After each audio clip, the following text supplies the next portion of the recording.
Hello everyone and welcome back to Mind's Mind tutorial. So we started with the topic metabolism and today's topic is carbohydrate metabolism. अगर इसकी थोड़ी सी details की मैं यहाँ पर बात करूँ तो पहले तो ये पता होना चाहिए आपको कि ये बहुत बड़ा टॉपिक रहने वाला है. इसमें हम लोग बहुत ज़्यादा डिटेल में जाते हुए ग्लाइकोजिनेसिस, ग्लाइकोजिनोलाइसिस, फिर उसके बाद ग्लूकोनियोजिनेसिस, उसके बाद ग्लाइकोसूरिया क्या होता है, ग्लाइकोलाइसिस जो रहती है वो पूरी साइकिल उसको देखना, साथ में जो क्रेब साइकिल होती है, पास्चर इफेक्ट क्या होता है, conversion of glucose into fat किस तरह से होता है, फिर उसके बाद जो भी मतलब डिटेल्स हो सकती है इस टॉपिक में हम लोग सारी चीज देखेंगे. हार्मोनल कंट्रोल कार्बोहाइड्रेट मेटाबॉलिज्म में किस तरह से होता है, कैसे होता है, ये सारी चीज हम देखेंगे. और इसके बाद हम लोग लिपिड मेटाबॉलिज्म के साथ स्टार्ट करेंगे. तो ये जो कार्बोहाइड्रेट मेटाबॉलिज्म खुद एक टॉपिक है, ये बहुत बड़ा सा टॉपिक है और एग्जाम्स में पूछा जाता है. हालांकि एग्जाम्स में जिस वे में आपसे ये पूछा जाएगा उसकी भी मैं आपको थोड़ी सी हिंट दे देती हूँ. यहाँ पर एग्जाम्स में जिस तरह से पूछा जाएगा कि वो बोल देंगे कि आपको बेसिक कंसेप्ट मेटाबॉलिज्म के बताने हैं, या फिर आपको सिंपल शब्दों में ग्लूकोनियोजेनेसिस को एक्सप्लेन करें, या सिर्फ ग्लाइकोलाइसिस को एक्सप्लेन करें, सिट्रिक एसिड साइकिल यानी क्रेब साइकिल को एक्सप्लेन करें. फिर इस तरह से अलग अलग तरह से वो इसी टॉपिक को डिवाइड करके जिस तरह से भी चाहे पूछ लेते हैं. तो टॉपिक तो हमें पूरा पढ़ना होगा क्योंकि एमएससी स्टूडेंट्स हैं या बीएससी स्टूडेंट्स हैं, सभी को ये डिटेल में टॉपिक पढ़ना होता है. अब सबसे जरूरी बात इस टॉपिक के इंट्रोडक्शन की आती है कि कार्बोहाइड्रेट्स जो होते हैं हमारी बॉडी में, मेनली उसका जो काम होता है, हम कार्बोहाइड्रेट्स लेते ही इसलिए कि हमारी बॉडी को एनर्जी मिल सके.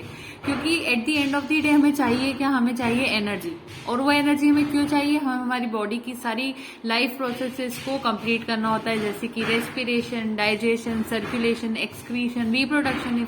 तो ये सारी चीजों की जो प्रोसेस है उन सभी में एनर्जी की रिक्वायरमेंट होती है. तो उसको कोप अप करने के लिए बॉडी जिस चीज को यूज करती है इज नोन एज कार्बोहाइड्रेट्स. तो कार्बोहाइड्रेट्स बॉडी में mainly as a source of energy की तरह यूज किए जाते हैं.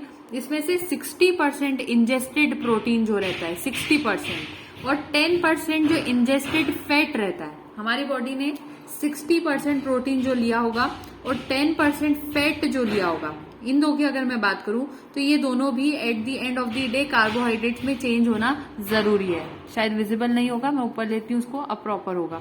तो इतना पोर्शन प्रोटीन का और इतना पोर्शन फैट का भी कार्बोहाइड्रेट में बदल जाता है. यानी बॉडी जो कार्बोहाइड्रेट ले रही है वो तो है ही सही, साथ में ये चीजें भी कार्बोहाइड्रेट में बदल जाती है ताकि हमारी बॉडी को इतनी सारी एनर्जी मिल पाए.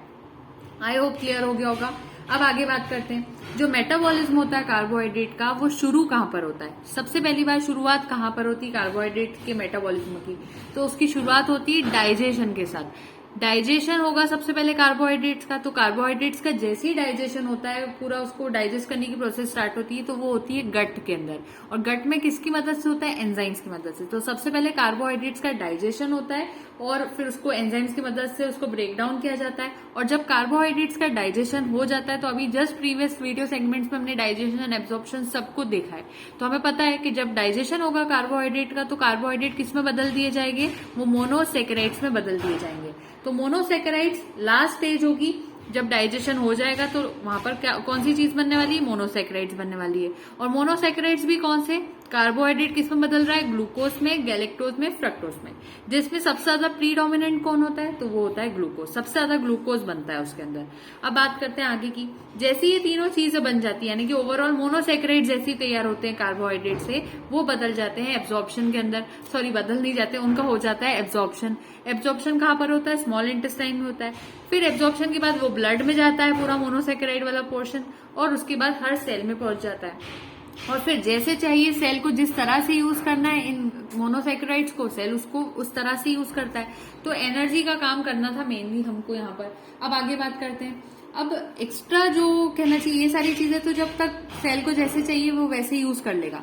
अब थोड़ा एक्स्ट्रा भी तो हो सकता है बच जाए, उसको जरूरत जितनी की थी वो तो हो गया, लेकिन अब जो एक्सेस बन जाएगा, एक्स्ट्रा जो यहाँ पर मोनोसेकेराइड रह जाएंगे जिसका अभी कोई रिक्वायरमेंट फिलहाल तो नहीं है, बाद में होगी, ऑफकोर्स होगी, लेकिन अभी फिलहाल सेल को उसकी जरूरत नहीं है. तो फिर उस सिचुएशन में वो जो एक्सेस वाला मोनोसेकेराइड का पोर्शन होता है उसको चेंज कर दिया जाता है ग्लाइकोजन के अंदर. तो स्टोरेज डिपॉजिट के अंदर पहुंचा दिया जाता है ग्लाइकोजन को.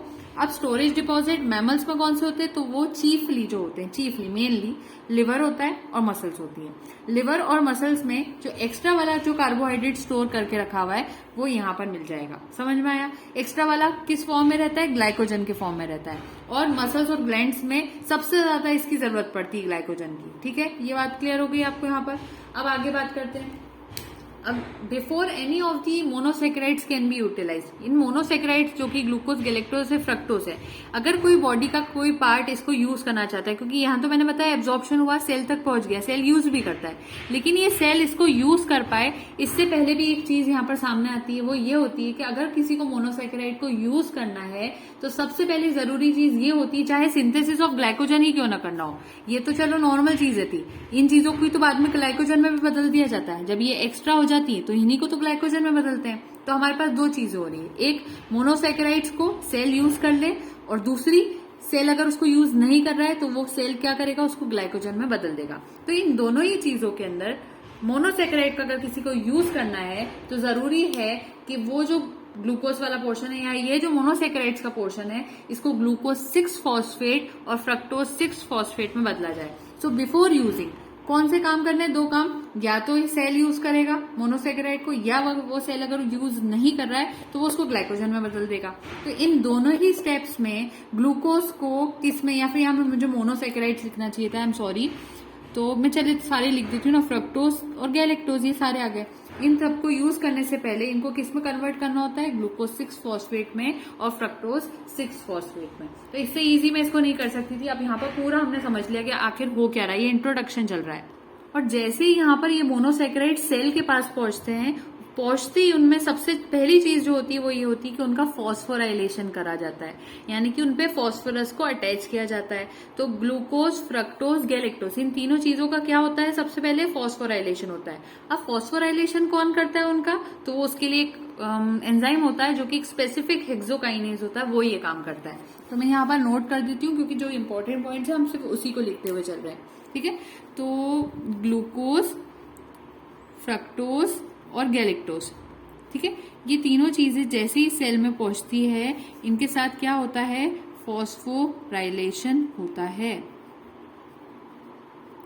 फॉस्फोराइलेशन होता है, फॉस्फोराइलेशन कौन करता है, तो वो करता है स्पेसिफिक हेक्सोकाइनेज। ये बात क्लियर हो गई यहाँ पर। फॉर इंस्टेंस अगर मैं बात करूं या एग्जांपल में दूं आपको, तो ग्लूकोज जो रहता है अगर उसको ग्लूकोकाइनेज की प्रेजेंस मिले और एटीपी की प्रेजेंस मिले तो वो ग्लूकोज 6 फॉस्फेट में बदल जाता है। तो मैं ग्लूकोज का एग्जांपल हूं, ये तो मैंने एक नॉर्मल केस बता दिया कि ओवरऑल जो चीज होती है वो इस तरह से होती है, लेकिन उसमें भी अगर स्पेसिफिक होकर बात करूं तो क्या होगा यहाँ पर, तो वो बता देती हूँ। जब ग्लूकोज को मिल जाता है ग्लूकोकाइनेज थोड़ी सी एटीपी, तो वो बदल जाता है ग्लूकोज 6 फॉस्फेट के अंदर। क्लियर हो गया, ये इस तरह से काम करता है। गैलेक्टोज को अगर गैलेक्टोज 1 फॉस्फेट में बदलना होगा तब भी इसी तरह से काम होगा, तो उसके लिए भी प्रोसेस होती है। तो गैलेक्टोज की जो स्टेप होती है वो थोड़ी सी अलग होती है। ये वाली तो फर्स्ट स्टेप आपने देखी, दूसरी स्टेप गैलेक्टोज की देख रहे हो।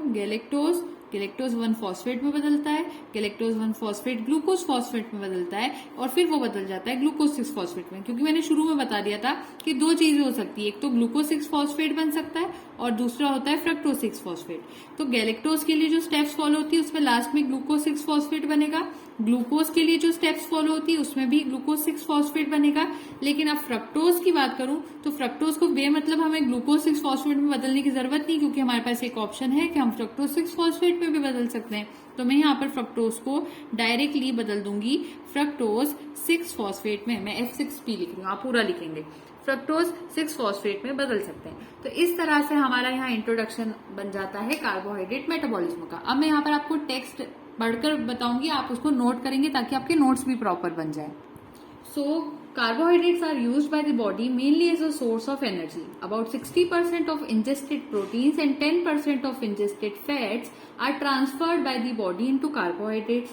The metabolism of carbohydrates begin with the digestion in the gut by the enzymes. The result is always the production of monosaccharides, that is glucose, galactose and fructose. Out of these, glucose predominates. These monosaccharides are absorbed and finally transferred into the blood, and after that cell utilizes it. And if it in excess, इनकी बात करूँ हाँ, इसके आगे लिखते जाइएगा. And if it is in excess, it is converted into glycogen. In animal cells, cells can store greater or lesser extent, but tissues, that is the muscles and glands, store excess amount of glycogen. And in mammals, liver and muscles are the chief deposits for glycogen. इसके बाद आगे लिखिएगा, before any of these monosaccharides can be utilised by the cell for energy और synthesis of glycogen, they must be converted into glucose 6 phosphate और fructose 6 phosphate. Immediately on entry into the cell of glucose, fructose and galactose are phosphorylated by means of specific hexokinase. For instance, glucose is converted into glucose 6 phosphate in the presence of glucokinase and ATP. Galactose is converted into galactose 1 phosphate, then glucose phosphate and finally into glucose 6 phosphate, whereas fructose is converted into fructose 6 phosphate. So finally, this brings us to the starting of glycogenesis. क्योंकि carbohydrate metabolism में सबसे पहली step जो आपको पढ़नी रहती है course में वो होती है glycogenesis. So we are at glycogenesis now. Glycogenesis का अगर सबसे छोटे शब्दों में मीनिंग समझा दूं तो ग्लूकोज का, ब्लड ग्लूकोज का चेंज होना ग्लाइकोजन के अंदर इज नोन एज ग्लाइकोजेनेसिस. सबसे सिंपल शब्दों में ये होता है. अब क्या होता है कि सारे जितने भी सेल्स होते हैं, जितने भी सेल्स, ऑल सेल्स, मैं सबकी बात करूं, सब ग्लाइकोजन को स्टोर कर सकते हैं. लेकिन सबसे ज्यादा फिर भी ग्लाइकोजन जिन जगहों पर स्टोर होता है मैमल्स के अंदर, वो दो चीजें होती है. एक होता है लिवर और दूसरी होती है मसल्स. सब सेल्स में हो सकता है लेकिन मेनली, चीफली, मैंने शुरू में भी कहा था, इन दो जगहों पर होता है. और लिवर और मसल सेल्स दोनों को अगर मैं देखूं तो ये 15% से लेकर 20% अपने वेट से ज्यादा क्या स्टोर कर सकते हैं, ग्लाइकोजन स्टोर कर सकते हैं. 15% से 20% तक. So all cells are capable of storing glycogen to some extent, but in mammals, liver and muscle cells can store up to 15% to 20% respectively of their weight. अब जो फॉर्मेशन होता है ग्लाइकोजन का from the blood glucose is known as glycogenesis. और इसके अंदर जो जो स्टेप्स होती है वो मैं एक एक करके बताती जाऊंगी. मैं आपको साइकिल शो कर रही हूँ और मैं उसमें एक्सप्लेन करती जाऊंगी ताकि साइकिल आपको समझ में आने लगे. सो मैंने यहाँ पर डायग्राम को शो कर दिया है. ये डायग्रामेटिक रिप्रेजेंटेशन है ग्लाइकोजेनेसिस का. और इस तरह का शेप जो होता है ये लिवर सेल्स का होता है. तो लिवर सेल्स में किस तरह से ग्लाइकोजेनेसिस होता है वो आप देख रहे हो. ठीक है, अब हम लोग स्टार्ट करते हैं. अब मैं एक एक स्टेप बताती जाऊंगी, उसके साथ साथ आप भी समझते चलिए. शुरू में मैंने आपको एक बात बता दी थी कि अगर मोनोसैकेराइड्स का किसी को यूज करना है, चाहे ग्लाइकोजन ही क्यों ना बनाना हो, तो मोनोसैकेराइड्स को दो चीजों में बदलना सबसे ज्यादा जरूरी है. एक, या तो उस मोनोसैकेराइड को ग्लूकोज 6 फॉस्फेट में बदल दें. दूसरी, या तो उसको फ्रक्टोज 6 फॉस्फेट में बदल दें. तो अभी मैं ग्लूकोज की बात कर रही हूँ, इसलिए ग्लूकोज को आपको पहले किस में बदलना पड़ेगा, ग्लूकोज 6 फॉस्फेट में बदलना पड़ेगा.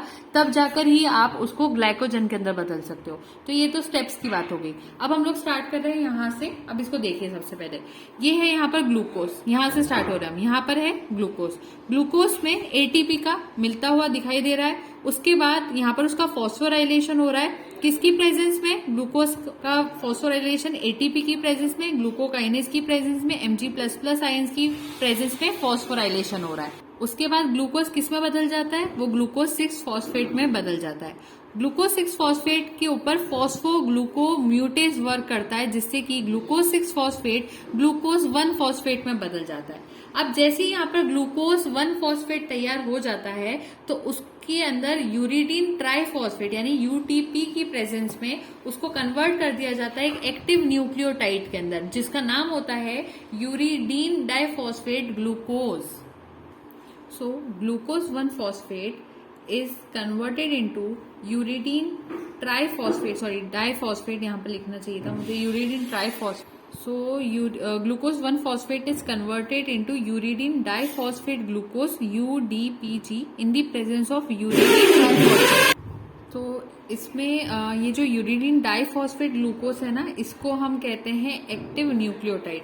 I am really sorry for the background noises, क्योंकि मेरे ही घर में कंस्ट्रक्शन का वर्क चल रहा है and this was the reason I was not consistent for few days और अपलोडिंग सम वीडियोस। तो आप यहाँ पर थोड़ा सा अगर प्रॉब्लम आ रही है तो प्लीज कोप अप करें सिचुएशन के साथ and please bear with me. तो हम लोग को मेनली पढ़ाई पर फोकस करना चाहिए। अब इतनी बात यहाँ पर क्लियर हो गई होगी आई होप। तो आप लिखेंगे glucose 1 phosphate in the presence of uridine triphosphate UTP is converted into an active nucleotide called as uridine diphosphate glucose, that is UDP glucose. UDP और ये जी का मतलब होता है ग्लूकोज, यूडीपीजी यानी यूडीपी ग्लूकोज, ठीक है। अब इसमें क्या होता है, ये जो एक्टिवेटेड मॉलिक्यूल्स है, ये यूटीपीजी के ये जो एक्टिवेटेड मॉलिक्यूल्स है, इनको अगर एंजाइम यूडीपी ग्लाइकोजन ट्रांस ग्लूको मिल जाता है, देखिए यहाँ पर लिखा हुआ नहीं है तो मैं लिख देती हूँ फिर, ठीक है। तो मैं यहाँ पर शॉर्ट में लिख देती हूँ तो क्लियर हो जाएगा। ग्लाइकोजन सिंथेटेज लिख देते हैं हम लोग, ग्लाइकोजन सिंथेटेज। तो अब ये कैसे कर रहे हैं, यहाँ पर कंबाइन हो रहा है। कौन कंबाइन, ये एक्टिवेटेड मॉलिक्यूल्स जो थे ये कंबाइन हो रहे हैं किसकी प्रेजेंस में, ठीक है। तो ये इसकी प्रेजेंस में यूडीपी और एटीपी की प्रेजेंस में, और ये यूडीपी कौन है, यूडीपी ग्लाइकोजन ट्रांस ग्लूकोसाइलेज, तो उसी को ग्लाइकोजन सिंथेटेज कहते हैं। साथ में एक ब्रांचिंग एंजाइम मिल जाता है, ये दोनों चीजें देखिए, ग्लाइकोजन सिंथेटेज और ब्रांचिंग एंजाइम मिलकर ग्लाइकोजन बना देते हैं। और इधर ये जो यूडीपी है वो एटीपी के साथ मिलकर आगे की और प्रोसेस में काम आता जाता है। और ये जो ग्लाइकोजन होता है इसका एवरेज मॉलिक्यूलर वेट होता है 5 मिलियन। इसी वे के अंदर वो स्टोर हो सकता है without disturbance of the osmotic equilibrium of the cell. Glucose 1 phosphate in the presence of uridine triphosphate UTP is converted into an active nucleotide uridine diphosphate glucose UDP glucose. These activated molecules unite in the presence of an enzyme UDP glycogen transglucosylase, that is glycogen synthetase, and a branching enzyme to form glycogen. The UDP resulted reacts with ATP to produce UTP for the further cycle of glycogen. This glycogen has an average molecular weight of 5 million. As such, it can be stored without disturbance of the osmotic equilibrium of the cell. Finally, glycogenesis complete होता है, इसके बाद glycogenolysis होगा जिसको हमको पढ़ना रहेगा। लेकिन आज हम लोग यहीं स्टॉप कर रहे हैं due to the noises. Situation सही नहीं है पढ़ने लायक, पर अभी हमने हमारा आज का टॉपिक कंप्लीट कर लिया है। So thank you so much and don't forget to like, share and subscribe. Happy learning.